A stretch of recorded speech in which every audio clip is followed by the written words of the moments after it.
こんにちは、神子でございます。ということで、本日の食材がこちら。よいしょーというわけで、こちらになりますよ。それではこちらを、まずは開けていく。はい、ということで、こちらですね。サムネにはもう出ちゃってるので、皆さんはご存知かと思いますが、僕は今から現物初めて見ます。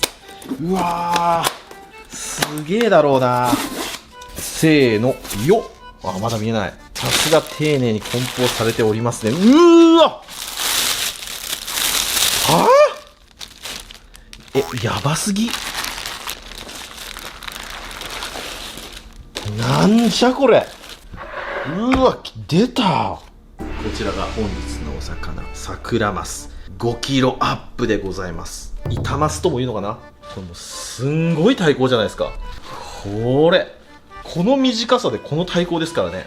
これ養殖物じゃないですからね。天然物で、このでかさ。この板マスっていう魚はですね、要するにサクラマスのどでかいやつ。体高がとんでもなくて、もうまな板みたいな、そんな魚をもう板マスと呼びます。サクラマスはもう本マスとも呼ばれてますね。なので本マスのめちゃくちゃ体高があるものを板マスと呼ばれております。ほんでサクラマスみんながみんなここまで大きくなるわけじゃないんですよ。もうデブになれる素質のあるサクラマスが餌を爆食いしてこんだけ大きくなったと。やっと出会えた。ずーっと頼んでたんですよ。この度入りました。というわけでですね、今日はこちらの板マスを使って何かしらの料理作っていきたいと思います。今日はさばくだけさばいてしまいますね。で、お刺身でもいただいてみたいので、鱗片面外しましょうか。で、もう片面は鱗ついたままにしましょうか。塩焼きとかにする場合は鱗ついてた方が美味しいと思います。昔はね、僕、鮭の鱗がついた皮あんまり得意じゃなかったんですけど、年を取るにつれて、鮭の皮の味わい分かるようになってきましたね。なので、片面だけ、こっちだけ鱗取っちゃいますね。じゃあ、鱗を取りしていきます。鱗しっかりついてますね。でもざっくり取りますね。これ何して食べような。これ内臓も現地でこういう風に抜いてくれてありますんで、もう鮮度は抜群。なのでお刺身でもいただきたいと思います。でもお刺身でいただく場合は、冷凍を推奨されてますね。なぜなら天然物ですので、アニサキスちゃんが住んでいる可能性があるんですよね。アニサキスに当たるととっても大変みたいです。僕の友達も今日、アニサキスに当たって病院行ってます。僕がさばいてみなって言った検査キーか、それを自分でさばいて当たったらしいですね。アニサキスは怖いみたいです。僕は当たったことないんでいまいちわかりませんけども。なので一度冷凍しておきます。はい。そんなこんなで鱗が取れましたので、頭を落として3枚におろしていきます。ちょっと刺身だけ取っときたいな。いやーでもこれ取れたてが見たかったなー。ドエロです。ドエロ。そしたら頭を落としていきます。うーわ。こんな色してんの？ちょっと。とんでもねえぞ、これ。この断面、これ見てください。養殖のサーモンみたいな色してる。ケージとはまたちょっと違うな。こちらをまず下ろしていきます。一本入れて、背中側にも。うわ、めっちゃ緊張する。ちなみにお値段が、ゆきちさんが、7名ぐらいですね。そのぐらいの値段がしました。で、僕のよく言うセリフですけど、これはお金を出して買える魚ではないんですよ。そして、久しぶりにミスってます。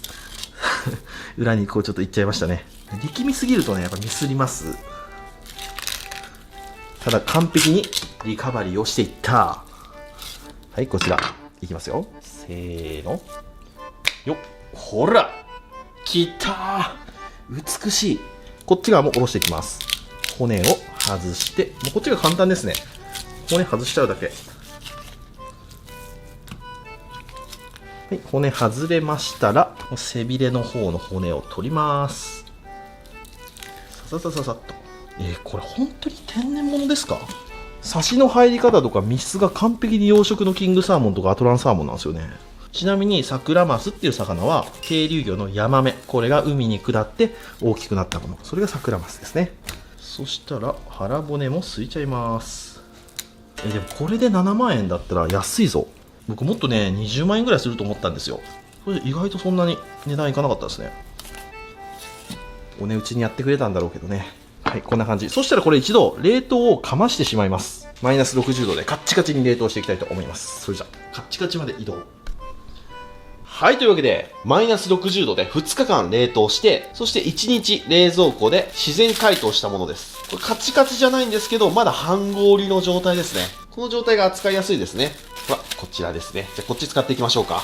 で、今日はですね、こちらの板マス。こんな素敵な板マスは、やっぱりあの料理。お寿司を作っていきたいなと思います。サーモンは今、お寿司のネタランキングで、今1位なんでしたっけ？マグロとサーモンがこう1位、2位をずっと競ってる状態なんですよね。もうサーモンの中の究極系、この板マスでお寿司作っていきたいなと。ほんで、これもね、またすごい巡り合わせで、たまたま冷蔵庫にマグロが入ってたんですよ。たまたまって言いますけど、大概入ってるんですけど、もう最近俺寿司屋なんじゃねえかなって思うぐらい、在庫はたくさんあります。冷蔵庫開けたら何かしらの魚介が出てきますね。ほら、これです。ちょっと赤身のところは跳ねちゃってあるんですけど。素晴らしいマグロでしょう。俺思ったんですけど、鮮度が良かったら、マグロはある程度グリーンパーチして袋しといたら、これで持ちますね。でお寿司なんで手ざくで指4本サイズで取ってあるんで、あとはこのぐらいの幅に落としていくって感じですね。タバコの箱ぐらいのサイズで柵をここで取ってあげるといいっていう風に聞いたことあります。このぐらいですね、なんで。よいしょ。ほら、うわうまそう。これ、パッと見インドマグロみたいですけど、これ本マグロです。ニュージーランドの天然物ですね。で、こっち側が、大トロの部分ですね。大トロの部分もいただきましょうか。なんで今日はお寿司の人気ネタ1位に、そんな魚介たちを使って握りを作っていきたいなと思います。で、この状態になったら、こうしといて、袋しとけば、この鮮度感はね、あと2日3日は余裕でいけます。これ生マグロで一番やらない方がいいことは、家庭用の冷凍庫で冷凍するってことなんですよね。もう真っ黒になっちゃうんですよね。味も落ちますしね。さあ、そしたらサーモンですね。膜を外して、もうカッチンコッチンに凍らしたんで、仮にアニサキスがいたとしても、もうアニーちゃんたちは死んでしまっております。大丈夫です。ここら辺で1本落として、お腹の方と背中の方も少し握りますか。こんな感じですね。でもお腹の方だけでもいいかもな。はい、じゃあサーモンとマグロ切りつけていきます。まずサーモンですね。サーモンを皮引いていきます。うわ、すごい。ぬるぬる。油乗りすぎ。はい、真っ白。では切っていきましょう。で、ここで最終チェックですね。膜とか骨の残りがないか取っていきます。そしたらサーモンのこの油の模様がこう入ってますんで、この油の層に沿って平行に切ってしまうと見栄えが良くないので、垂直ですね。こう切っていく必要があります。でもこうだと切りにくいので、皮目向けます。皮目からこう切っていけば、こっち側と逆の方向で切っていくことになりますので、皮目からこう切っていきます。厚さだよな。あんまり薄すぎても良くないと思います。このぐらい。こんなもんかな。このぐらいのちょっと厚切りで。でどんどん切っていきます。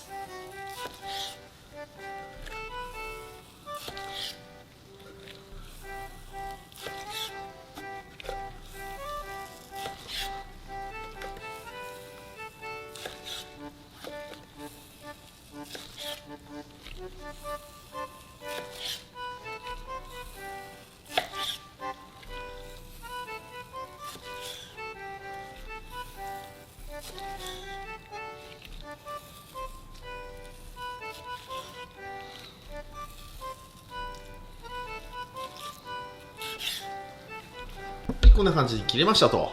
そしたら次はマグロですね。マグロは手ざくで長さ揃えてありますんで、下手に寝かさない。このまままっすぐでいいです。まっすぐこう切っていきます。うまいマグロだな。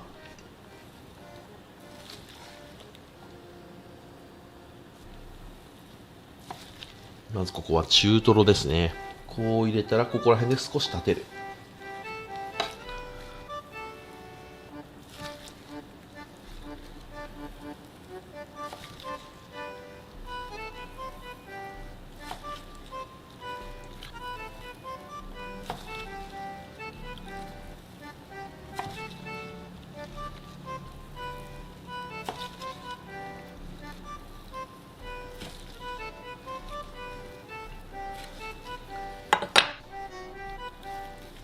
そしたら次は大トロですね。大トロは少し幅が狭いので、包丁を寝かして幅を広く切っていく必要があります。で、こう筋がこう入ってますので、筋に対して垂直に。そうですね。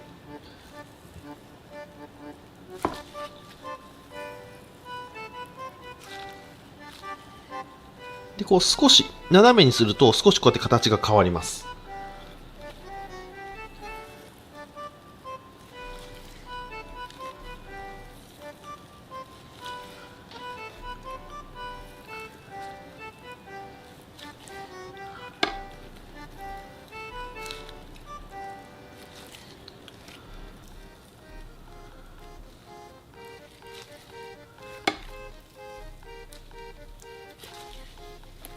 はい、このように切り付けが終わりました。そしたら、すし酢を作っていきます。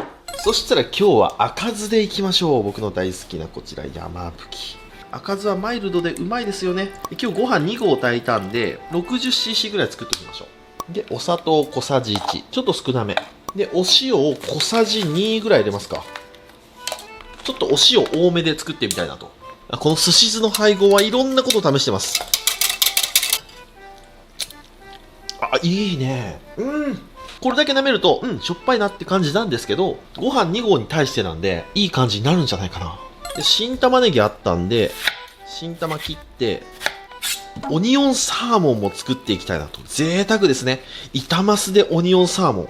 僕、カウンター寿司好きなんですけど、回転寿司も大好きなんですよ。月1回は家族と回転寿司行くぐらい、そのぐらい好きなんですよね。回転寿司しかないものがあるじゃないですか。例えばコーンマヨとかシーチキンマヨとか納豆巻きとか、あとこのオニオンサーモンとかね。あれは回転寿司でしか味わえないスペシャルな料理だと思ってますんでね。あの値段でお寿司が簡単にパクッと食べれる日本っていうのはね、本当に恵まれてる。回転寿司店の企業努力がすごいと思いますよ。魚触ってて市場にすごく通ってるからこそわかる。あれすごい。じゃあ半分に渡して、この根っこのところ、ここ硬いので、僕ここ取ります。ここは外して、で、冷水にすっていきます。新玉ねぎは辛み少ないんですよ。なので、オニオンスライスとかで食べる場合は、もう水さらししなくてもいいんですけど、もうサーモンに乗せる場合は、ちょっとシャキッとさせたいんですよね。冷水でちょっと当てた方が、シャキシャキッとする気がするんで、冷水で当てます。で、ここは包丁で切ります。無理しない。無理すると大変な目に遭うんで。はい、で、冷水にさらして、1分ほどつけます。はい、そしたらですね、1分つけましたら、僕ね、こだわりがあって、サラダ野菜とかよく食べる方、これ絶対これを買った方がいいと思いますよ。野菜の水切り器みたいなやつ。これやるかやらないかで、全然違う。これいろんなとこで1000円2000円で売ってると思うんで、どんなものでもいいんですけど、これなんていうんですか、これ野菜ぐるぐる回し器みたいなやつ。今この状態なんですよ。まだビチャビチャじゃないですか。でいくらザルでこうやって一生懸命切っても、水が残っちゃうんですよね。でもこれは、こうして、ぐるぐるぐるって回すとほら、水がこうやってバーっと出るんですよね。くるくる回すと、ほらもうね、パサッとシャキッとするんですよ。この状態、最高です。いかに水分を切るかが大事だと思ってます。で、これをペーパー敷いたボウルに入れていくと。そうすると、まださらに取りきれなかったものがペーパーで取れますんでね。めっちゃくちゃうまいオニオンスライスできます。はい、こちら炊けましたので、オープン。そう、今日は昆布も1枚入れておきました。少し固めに炊き上がっておりますね。そしたらここに先ほど作ったお酢をザーッと流します。で、切っていきます。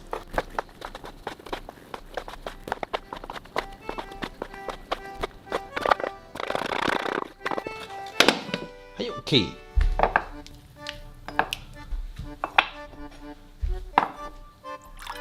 で握る前にこうやって物を用意しておく。そうすると迅速に握ることができる。今日はこういう感じの桶でいきたいなと。こんな感じで。で、ここで少し、今日は塩焼きも作っていきますか。この炉端焼き器は本当に便利。よし、では握っていきます。こちらがネタですね。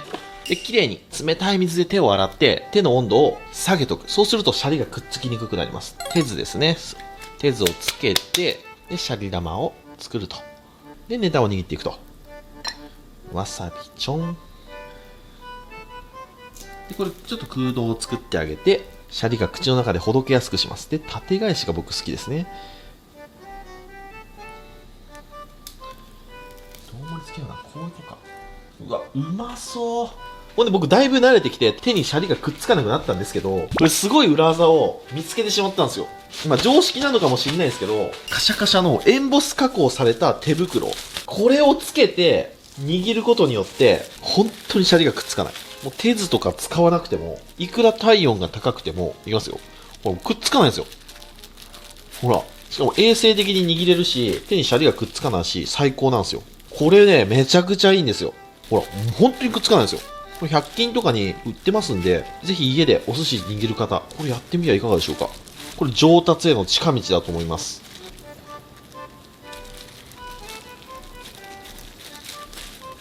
締めて、反転させて、締めて。で、僕がよく行くお寿司屋さんで教わったのは、こうあるじゃないですか。シャリ玉作る。いきますよ。これで、さっきまでここで空洞を作ってたんですけど、もう違うんですよ。ここで、もう平らにしちゃう。ベターンとしちゃう。そして返して、で、ここで、ぐっと巻いて、中にこう空洞入るじゃないですか。これで握っていくと。なので、いろんな握り方があります。はい、まず4貫。これわさび入りですね。次は、ちょっと変わったもの。柚子ですね。柚子の皮とお塩が入ったもの。これと、わさび。これね、美味しいんですよね。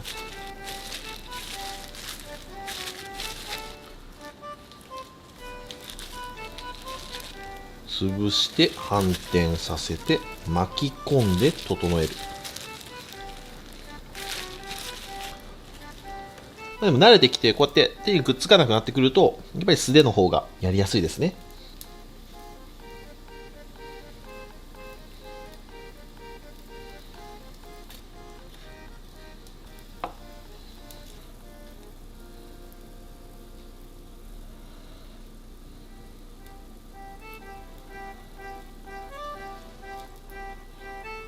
次ここにオニオンサーモン、そしてサーモンの炙り、これ作っていきます。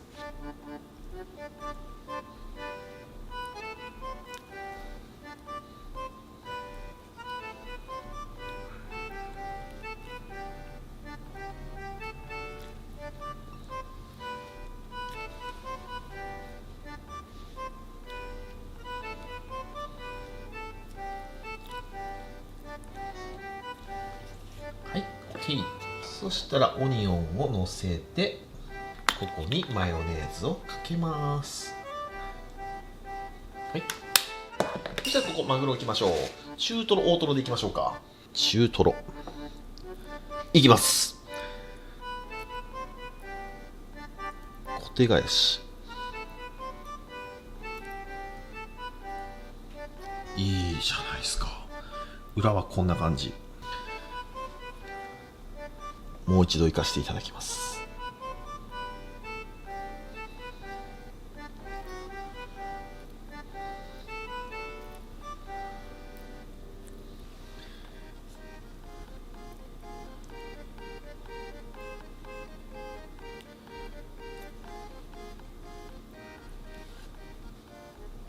脇を締めて、ここで形をこう整えちゃう。上を押さえて、シャリがこれ以上上に行かないようにする。で、整える。反転させて、またさっきと同じ。整える。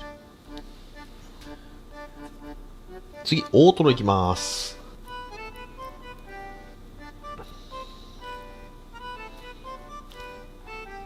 うまそう。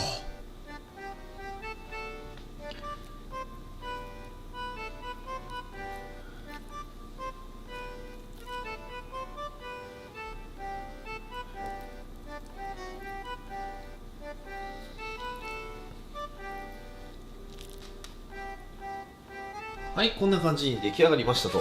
そしたらもう醤油塗っちゃいます。そしたら煮切り醤油をペタペタペタと。サーモンマヨにも醤油ですね。サーモンマヨにもペッペッペと。で、この柚子のゾーンは、これいきますか。黄色いカボス。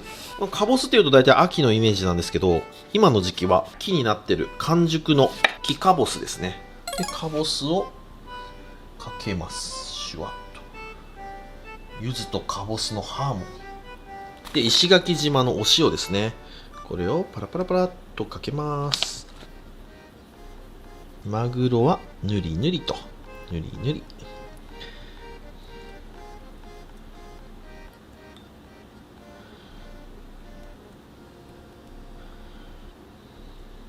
あ、この2貫炙るって言ったな。この容器で炙ると大変なことになるんで、一回避難させて、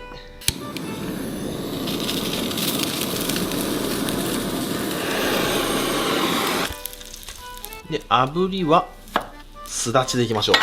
大根おろしとか乗せてもうまいだろうな。で、これは文字をかけます。パッパッパッパッパッパッと。はい、これで板マスと本マグロの握りの完成。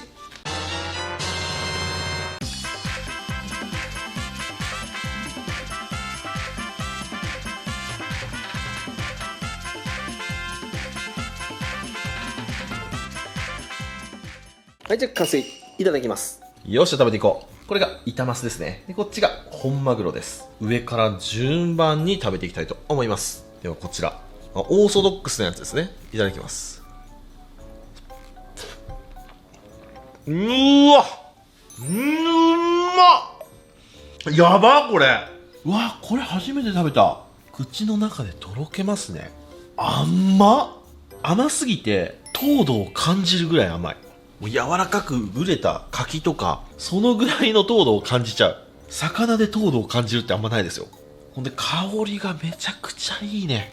養殖サーモン並みに脂乗ってるんだけど、養殖物の匂いはないんですよね。天然なので。美味しいわ、これは。わさびもっと入れてもよかったな。ここまで脂があると。じゃあ次こちら。下に柚子わさび入ってます。で、上からかぼす、そして石垣島のお塩。いただきます。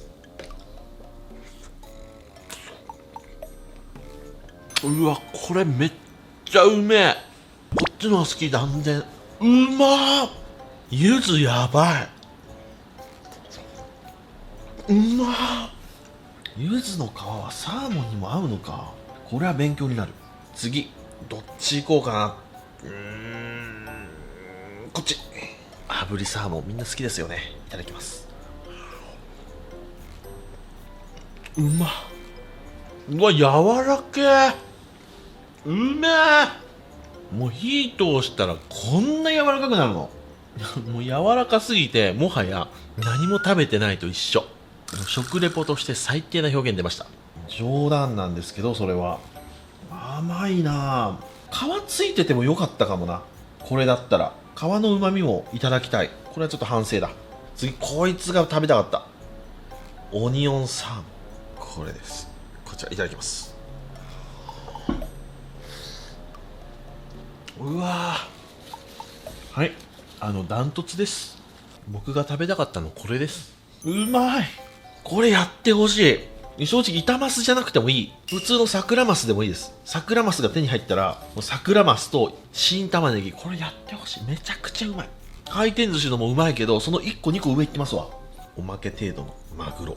なんか今日上手に握れたな。いただきます。うわー、うまい。ただマグロね、僕的にもうちょっと脂があった方が赤酢とは合うかな。このタイプの中トロは刺身で食べるとめちゃくちゃうまい。あっさり系の中トロです。ただあっさり系の中トロが取れるマグロのこちら大トロ、これはすごいと思う。いただきます。まっ、幸せだね。じゃあ次、焼きをいただきましょうか。この皮目のこの脂、美味しそう。いただきます。うわ、めっちゃうまい。これはすごいぞ。焼くことで甘みがぐんと引き出ましたね。で、このキメが細かい。口の中にこう繊維が残んないんですよね。繊維すらも油なんですか？どうなんですか？油、このジュワーっとこう、わかりますか？この油感、もうキラッキラしてますよね。これはもう最後じゃない？ケージもマスノスケも食べたことありますけど、いや、どうだ、これケージに匹敵するぐらい俺好きかもな。値段はこっちの方がお値打ちなんですけどね。これめっちゃうまいな。うまっ。はい、ということで今日はこちらの板マスの握りとマグロの握り、そして板マスの塩焼きときましたら、お飲み物こちらやっていきたいと思います。せーの、ドン、ギロのやつ。よいしょ。今日も一日お疲れ様でした。って言ってる撮影時刻は現在朝の10時でございます。はい。第3ですね。いただきます。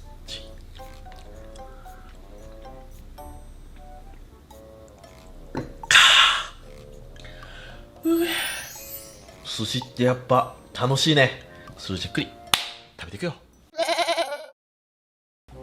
ごちそうさまでした。ということで今日は幻のマス、板マスを使って握り、そして塩焼き作ってみましたけども、初めて食べましたけど、あれはうめえ。最高の鮭。太鼓すごかったなにしても。でも画像検索するともっとすごいのがいるんですよ。もう本当にひし形みたいな、これっすよ。こんなやつがいるんですよ。そういうのもまたさばいてみたいですね。いや、すごくいい経験ができました。またこういう面白い幻の鮭とか幻の白身魚とか、こういうのありましたらね、購入して動画で紹介していきたいと思います。はい、というわけで今日ご視聴ありがとうございました。バイバイ。